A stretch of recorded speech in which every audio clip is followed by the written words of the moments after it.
일단 뭐 위기와 기회는 같이 공존하는 건데요. 네. 거기서 어떤 쪽을 더 키우느냐는 우리 기업의 대응에 달려있다고 생각합니다. 그렇죠. 뭐 너무 모범적인 답변이라서 네, 밋밋할 수도 있겠지만 아니요. 사실 그게 진짜라고 볼 수 있고요. 네. 거기서 제일 중요한 거는 결국 대체 불가능한 기술 주도권을 가져가는 게 저는 되게 중요하다고 생각합니다. 네. 뭐 예를 들면 지금 TSMC가 그만큼 중요해진 거는 네. 이 AI라는 기술이 생각보다 빨리 우리가 전문가들이 예상한 것보다 훨씬 빨리 와버렸는데 네. 이거를 대응해 줄 수 있는 회사가 TSMC밖에 없기 때문에 그런 거거든요. 네. 그만큼 중요해진 건데 그러면 미국 국익 입장에서 보면 예. 일단은 미국 본토로 와서 안정적으로 반도체 생산이 되면 되는 거죠. 최첨단 팹이. 근데 그것도 굉장히 불확실하죠. 왜냐면 제조를 하는데 손을 놓은 지가 지금 벌써 뭐 3, 40년 됐는데 이게 다시 한다고 해서 갑자기 이게 리빌딩이 되겠느냐라는 리스크가 있는 거고 그걸 위해서 이제 미국이 일단은 일본이라는 어떤 또 대체제를 키우려고 하는 거고 거기서 또 하나의 대체제가 결국 삼성이나 SK 하이닉스가 될 수 있다고 생각하거든요. 그렇죠. 그러니까 지금 다행스러운 부분은 일단은 전 세계에서 7나노 미만의 파운드리 공정을 해줄 수 있는 TSMC하고 같이 해줄 수 있는 유일한 회사가 삼성 파운드리밖에 없다라는 거고요. 그게 되게 중요한 지렛대고 물론 이제 TSMC보다 기술 수준이 떨어지긴 하지만 그래도 대체제가 될 수 있다라는 부분이고 그리고 이게 메모리 적인 측면에서도 굉장히 우리가 지렛대가 하나 생겼다고 생각해요. 그렇죠. 예전에는 메모리라는 거는 커머디티였잖아요. 그래서 네. 어떻게 보면 규격화돼 있고 이게 그래서 미리 만들어 놓고 재고를 쌓아두고 뭐 이런 부분에서는 사실 반도체 산업에서 AI 산업에서 중요도가 그렇게 높지는 않았을 거예요. 아마 법령이었으면. 근데 이게 점점 메모리 반도체가 파운드리화 바뀌고 있습니다. 왜냐하면 AI라는 것 자체가 사람의 두뇌를 모방한 거잖아요. 근데 컴퓨터는 프로세서하고 메모리가 따로 있거든요. 네. 근데 이걸 최대한 한 개처럼 잘 쓸 수 있게 하는 게 중요한데 그러려면 메모리 기술이 점점 더 맞춤화로 돼야 되는데 그게 대표적으로 최근에 SK 하이닉스가 주도하는 하이 밴드위스 메모리라는 HBM 같은 거고요. 그리고 이제 모바일에서도 이제 LLW라고 해서 로우 레이턴시 와이드 IO 같은 기존에 없던 DDR5 DRAM 같은 것도 안 쓰고 그냥 이런 것들로 이제 해서 AI를 잘 돌리려고 하는 거거든요. 그렇죠. 그런 쪽에서 뭔가 대체 불가한 기술들을 계속해서 우리나라에서 만들어 놓는다 그러면 미국 입장에서는 대한민국을 좀 더 어떤 리스크 분산 차원에서 키우려는 니즈가 있고 사실 이거를 제일 지금까지로 보면 제일 잘 받아먹고 제일 잘 활용하는 건 일본이라고 생각합니다. 네. 그래서 최근에 그건 주가로 냉정하게 나타나거든요. 그러니까. 최근에 일본 반도체 주가들 흐름을 보면 네. 그게 이번 어떤 뭐 지경학적 분절화라고 말씀하셨는데 네. 그걸 가장 외교적으로 잘 활용한 나라가 일본이라고 생각해요. 그러게요. 네. 인도나 뭐 인도는 뭐 반도체적인 관점은 아니지만 인도나 일본이 그 이런 지경학적 분절화의 과정에서 뭐 상대적으로 잘 대응하는 모습이지 않나 그런 생각을 하는데 우리나라도 좀 외교적이든 혹은 산업 통상 정책이든 이런 과정에서 잘 대응했으면 하는 마음뿐인데 말씀하셨던 것처럼 TSMC가 좀 불안하게 움직일 가능성이 있죠. 올해는 그런 문제들로 인해서. 근데 우리나라가 그 TSMC를 기술적으로나 혹은 산수 공식처럼 더하기 뺄셈으로만 생각하면 분명히 대체할 수도 있어요. 그죠? 근데 이 외교나 정치는 산수가 아니기 때문에 마치 과거에도 약간 그런 일이 있었지만 TSMC의 빈자리를 삼성전자, SK하이닉스가 만약에 대체하는 움직임이 있다. 그러면 중국을 위해서 TSMC를 대체해준다 그러면 미국이 가만히 또 안 있을 거고 또 한국이 TSMC를 대신해서 미국과 뭔가 협력 체계를 더 공고히 가져가면 중국이 뭔가 보복을 할 거라고 보여지고 그런 면에서 정말 살얼음판을 걷는 것 같다는 개인적인 생각을 합니다. 그러니까 우리 대표님이 뭐 채널을 통해서든 뭐 강연을 통해서든 어떻게 이런 살얼음판 같은 국면에서 우리 기업들이 잘 대응할 수 있을지 그러니까 국익을 가져다 준다는 측면에서 조언 더 많이 해주시길 부탁드립니다. 좀 더 네. 적극적으로 그 시장 변화에 능동적으로 대응해야 될 것 같고요. 그러니까 이제 반도체라는 게 기존에 잘하던 방식으로 하면 앞으로 잘할 가능성이 저는 낮다고 생각해요. 네. 지금 최근에 보면 삼성이 위기를 겪고 있는 게 대표적이라고 생각하고 있거든요. 네. 적어도 뭐 삼성전자가 파운드리 산업에서 TSMC한테 뒤처지는 거는 뭐 충분히 뭐 이해할 수 있다고 생각해요. 네. 근데 지금 주문형 메모리라고 하는 메모리의 파운드리화를 주도하는 회사가 네. 놀랍게도 삼성이 아니라 SK 하이닉스거든요. 네.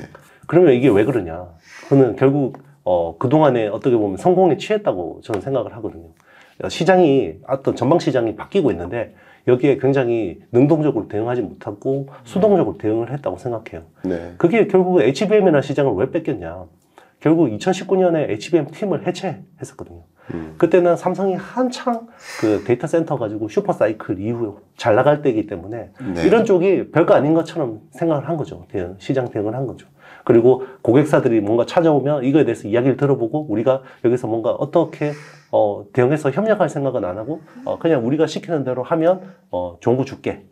그냥 거의 뭐 어떻게 보면 맛집인데 네. 욕쟁이 할머니가 있는 맛집이잖아요. 네. 여기 저 갈비탕 주세요. 그러면 육개장 맛있어 그냥 처먹어 이런 거 같이.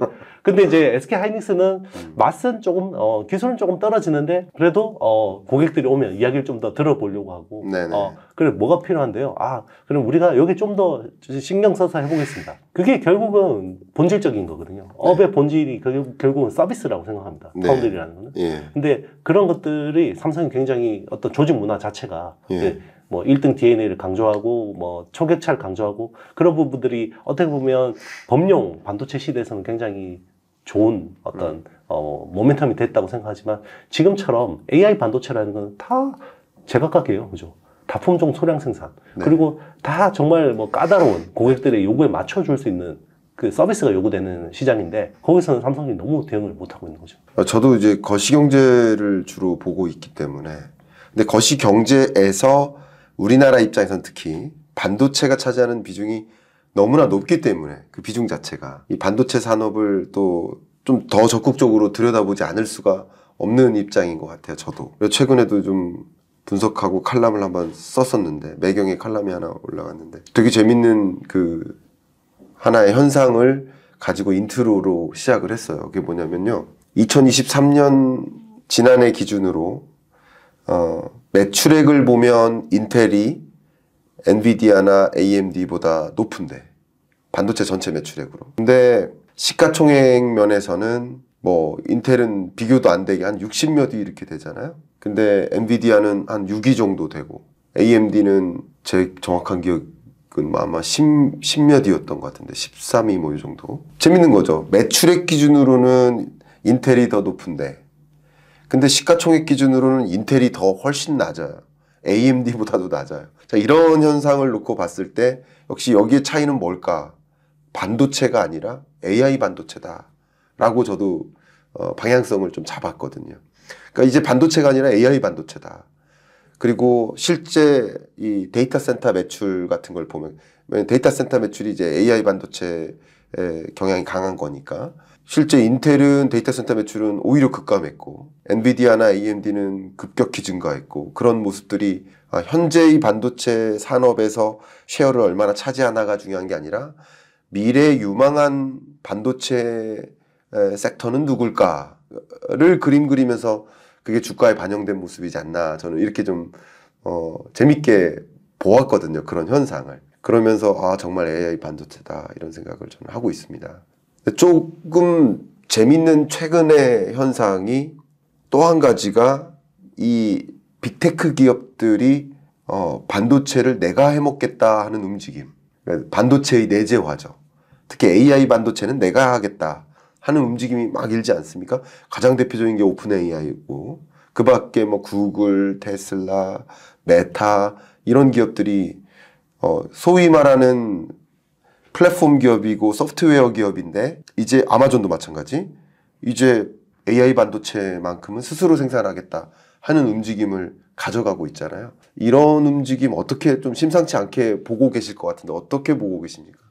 네. 결국은 어떻게 보면 그 자기들의 시스템에 맞는 최적화된 반도체를 할 거예요. 궁극적으로는. 네. 그런데 그게 언제냐에 대해서는 좀 이제 엇갈리는 거고요. 네. 그리고 이제 지금 엔비디아가 주도하고 있는 AI 반도체라는 거는 GPU라고 하죠. 제너럴 네. 퍼포즈 GPU라는 거는 범용이에요. 그러니까 범용이기 때문에 맞춤으로 해주는 칩이 아니거든요. 그렇죠. 근데도 불구하고 지금은 쇼티지죠. 공급이 부족해요. 그렇죠. 지금 주문을 하면 이 H100이라는 칩이 주력인데 주문을 하면 40주나 52주 있다가 주거든요. 그럼 거의 1년을 기다려야 되는 상황이에요. 그러니까 지금 상황은 어쨌든 장기적으로 보면 이게 가는 방향은 맞는데 네. 당장으로 놓고 보면 저걸 하기가 너무 어려운 상황이고요. 그리고 지금은 엔비디아 칩을 가지고 데이터 트레이닝을 하는 게 제일 좋아요. 그리고 이게 어느 정도 데이터 트레이닝이 되고 나서 이제 AI가 추론을 하기 시작할 때는 그게 이제 오히려 주문형 반도체, 예. ASIC이라고 하는 주문형 반도체 쪽으로 가는 게 나을 수도 있고요. 우리가 이제 자동차 쪽에서도 보면 결국 이게 다 전기차로 간다라고 생각했지만 요즘에 생각지 않게 일본 하이브리드 차가 경쟁력이 있네 이럴 수 있잖아요. 네. 엔비디아가 최근에 그런 모습을 좀 보이는 것 같아요. 지금은 우리가 범용이지만 네. 완전히 맞춤형으로 해줄 수는 없겠지만 하이브리드 정도로 야 니들이 맞는 반 맞춤화 정도는 해줄게 라고 해서 새로 팀을 셋업을 했어요. 그러면서 빅테크들이 원하는 그 어떤 맞춤 예를 들면 테슬라 같은 업체들은 굉장히 자율주행차를 하기 위해서는 대부분 영상 프로세서들이 되게 많이 필요하거든요. 네. 그럼 그런 쪽에 맞게 좀 이제 엔비디아 칩을 약간 개조해 준다든지 아니면 구글 같은 업체들은 또 어떻게 맞게 변형해 준다든지 그런 것들을 이제 엔비디아도 하려고 하고 있거든요. 예. 그렇기 때문에 이게 맞춤형 반도체는 당장은 데이터 센터 쪽에서는 크게 지금 엔비디아의 아성을 위협하기는 어렵다고 보고 있고요. 오히려 온 디바이스 AI라고 해서 이제 엣지 디바이스, 이제 PC나 모바일이나 이제 자율주행차 같은 쪽에서는 이제 그런 자체 설계 칩들이 되게 많이 커질 것 같고요. 그리고 이제 자체 설계 칩, 그러니까 프로세서들이 자체 어떤 AI 설계 칩이 많아지면요. 메모리는 큰 기회가 될 수 있어요. 왜냐면 거기에 만든 또 메모리들이 다 필요해지거든요. 그렇죠. 그러니까 모바일 시대에는 프로세서를 자체 설계를 하고 메모리는 범용을 썼잖아요. 네. 그죠? DDR4나 LPDDR4 같은 것들을 썼잖아요. 근데 AI 시대는 메모리가 다 맞춤형으로 돼야 돼요. 그래야 최대 효율이 날 수 있고, 이 컴퓨팅 파워를 줄이는 게, 그러니까 컴퓨팅 파워를 효율적으로 하는 게 지금 엄청나게 큰 이슈거든요. 왜냐면 지금 당장 성능이나 서비스 면에서 보면 제일 앞서 있는 회사가 오픈 AI 있잖아요. 네. GPT-4를 저도 돈 내고 쓰는데 굉장히 좋아요. 네. 근데 이게 질문 쿼리 하나를 던지면 500ml 물이 타버릴 정도의 에너지가 소모된답니다. 왜냐면 그 데이터 센터에서 확 한번 다 돌려야 되기 때문에. 근데 이게 너무 비효율적인 거예요. 그럼 이거를 줄이기 위해서 당장은 이 전력 소모를 줄이기 위해서 열을 낮추기 위해서 별짓을 다 하고 있거든요. 네, 네. 지금은 이 데이터 센터 열을 식히기 위해서 팬 달고 이렇게 해서 공랭식으로 하는데 요즘엔 어떻게 하냐면요. 지금 이거를 이제 다 그 기름 같은 데 있잖아요. 네. 액침 냉각이라고 하는데 기름 같은 데 담그려고도 지금 하고 있고요. 예. 그리고 심지어 알래스카 같은 데 그런 데서 바닷속에다가 예. 그만큼 지금 왜냐면 GPU가 엄청나게 열을 열을 내요. 열을 엄청 내요. 그런데 반도체는 아시겠지만 열이 쥐약이거든요. 네. 열이 나면 성능이 떨어져요. 그렇죠. 반도체는. 네. 그런 쪽으로 지금 모두 관심이 가 있기 때문에 결국 그러면 발열, 전성비라고 하죠. 전성비를 높이는데 정말 올인할 수밖에 없고 샘 알트먼이 7조 달러 투자해서 직접 하겠다라고 하는 말이 이해가 가요. 왜냐면 정말 이 컴퓨팅 파워의 비용 때문에 눈물 나게 자기가 비용 때문에 머리가 아프다고 하고 있고 그리고 심지어 이거를 칩을 사고 싶은데 지금 너무 늦게 주는 거죠. 네. 필요한 건 이만큼인데 요만큼밖에 안 주는 거죠. 그렇죠. 지금 모든 빅테크가 지금 이런 상황이라고 볼 수 있습니다. 네. 네. 진짜 인사이트 많이 주시네요. 예. 네, 제가 교수님한테 한번 여쭤보고 싶은 네, 게 네. 사실 지금 이제 앞으로 이제 가는 어떤 미래 경제 방향이라는 게 디지털 트랜스포메이션, 에너지 트랜스포메이션, 이런 것들이 결국 AI 산업하고 다 맞물려서 가는 거잖아요. 그럼 보면 지금 어떻게 보면 사람의 어떤 그 노동을 대체하는 게 결국 AI, 특히나 지금 화이트 칼라의 위기라고 이야기를 하잖아요. 네. 근데 저는 이런 경제 메커니즘이 작동하는 나라가 전 세계 미국밖에 없는 것 같거든요. 그거 왜 그렇다고 생각하시나요?